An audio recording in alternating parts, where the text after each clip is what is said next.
Business as usual kutokea Kigali, Rwanda, alipo mnyama, alipo Simba Sports Club. Yes, ikiwa naendelea kukusogezea ripoti ya kile ambacho kinaendelea kutokea hapa na kwenye kambi ya Simba, uwanja wa mazoezi na mitazamo ya watu hapa Kigali, mambo yako vipi? Sasa mnyama jana alicheza mechi yake ya pili ya hatua ya makundi ya michuano ya Sekafa na alitoka suluhu pia kwa maana ya bila kufungana dhidi ya Jamus ya Sudani Kusini. Mind you, huo unakuwa mchezo wa pili. Mchezo wa kwanza katika hatua hii ya makundi alianza dhidi ya Mogadishu City na Mogadishu City kutoka Somalia na wakatashana nguvu. Mchezo wa pili dhidi ya Jamus kutoka Sudani Kusini. Ukiangalia hayo mataifa yote mawili kwa Simba yako mbali sana. Simba manake ni Tanzania bara. Kwa hiyo hayo mataifa mawili yako down sana, ingawaje football haina habari za kukariri mataifa. Football ni dakika 90 zinazoonyeshwa pale uwanjani katika pitch. So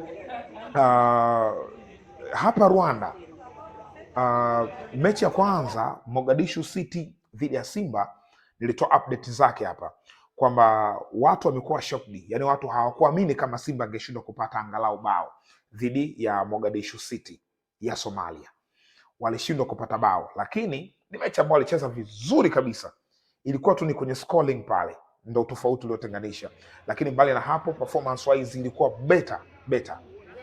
Mechi ile baada ya kuisha, kocha Steve Barker alizungumza katika kikao na waandishi wa habari.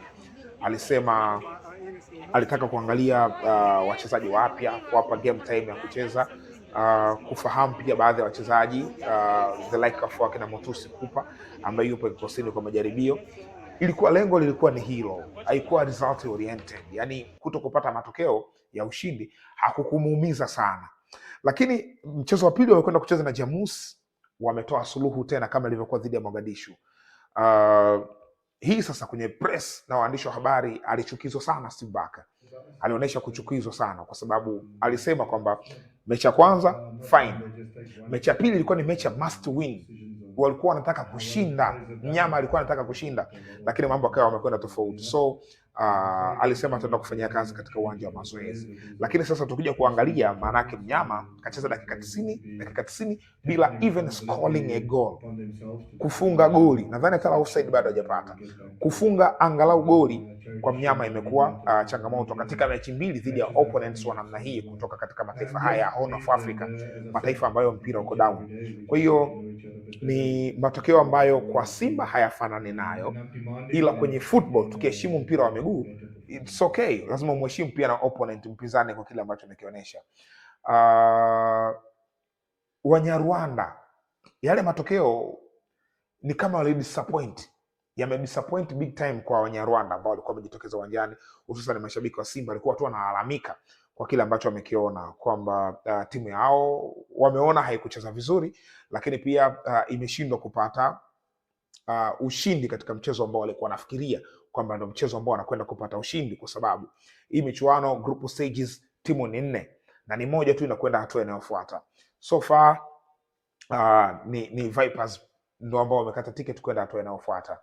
Sasa Simba ilikuwa inafikiriwa kwamba katika mechi mbili zilizobakia atavuna alama 6 na ile moja maana yake atakuwa na alama 7, ata qualify. Kwa hiyo ilikuwa haina doubt kwamba ata qualify, lakini sasa hivi tunapozungumzia Simba nafasi ya kuqualify, yani tukienda kwenye in terms of percentages za kuqualify, sio kama imeshindikana, hapana.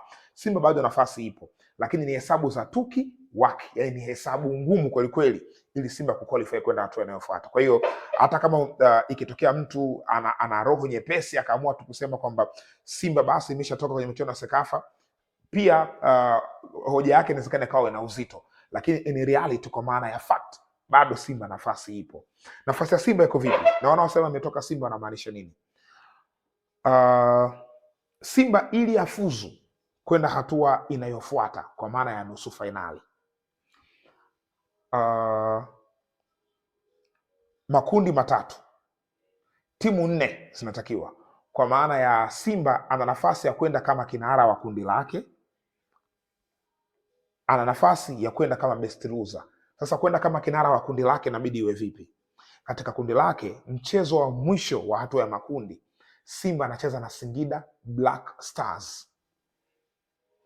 alafu Mogadishu City anacheza na Jamus. Jamus ndo kinara, ana alama 4. Kwa hiyo maana yake nini? Mogadishu City lazima, narudia tena, lazima Mogadishu City amfunge nani? Jamus. Lazima Mogadishu City amfunge Jamus, au Simba amfunge Singida Black Stars mabao yasiyopungua 3. Mabao yasiyopungua 3. Hapo mnyama ana nafasi ya kutop hilo kundi. Ikumbukwe Jamus ana advantage ya mabao 2, kwa hiyo Simba inabidi apate magoli 3 ili kwenda hatua inayofuata, au Mogadishu City alazimishe sare na Jamus alafu Simba ashinde magoli 3. Simba pia atakuwa inaenda kama top kwenye kundi.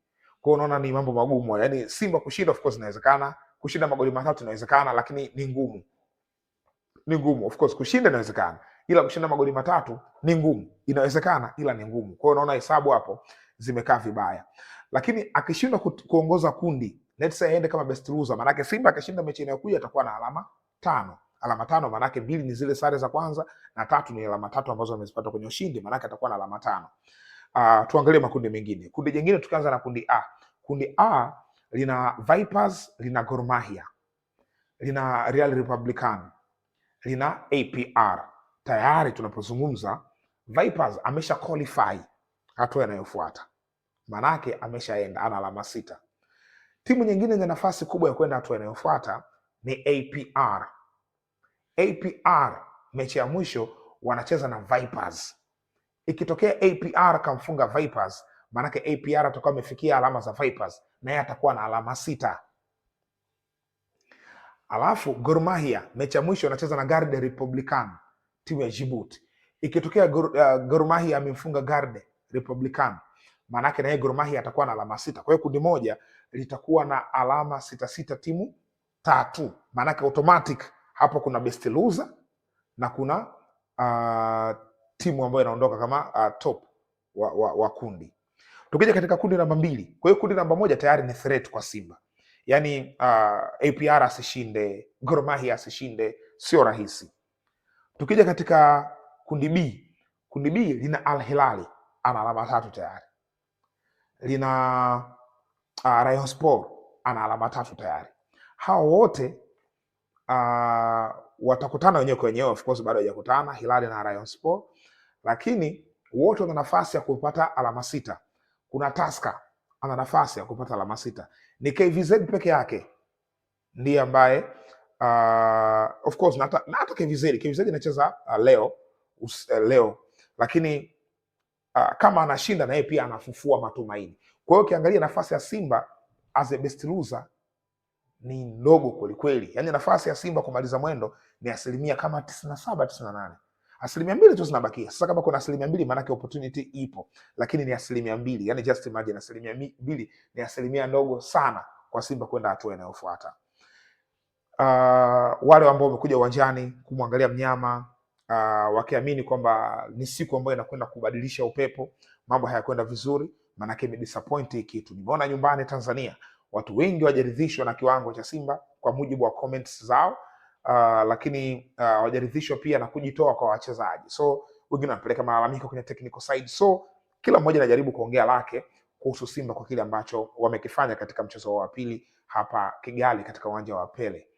Anyways, kwa unavyoona kiwango cha Simba ni ishara ya kufanya vibaya katika msimu unaofuata, au ni mechi tu za mabonanza, ni mechi za kirafiki, wala haimaanishi chochote kuelekea katika mechi zinazofuata? Niandikia komenti yako hapo katika comment section, bila kusahau kusubscribe Mzinga Sports.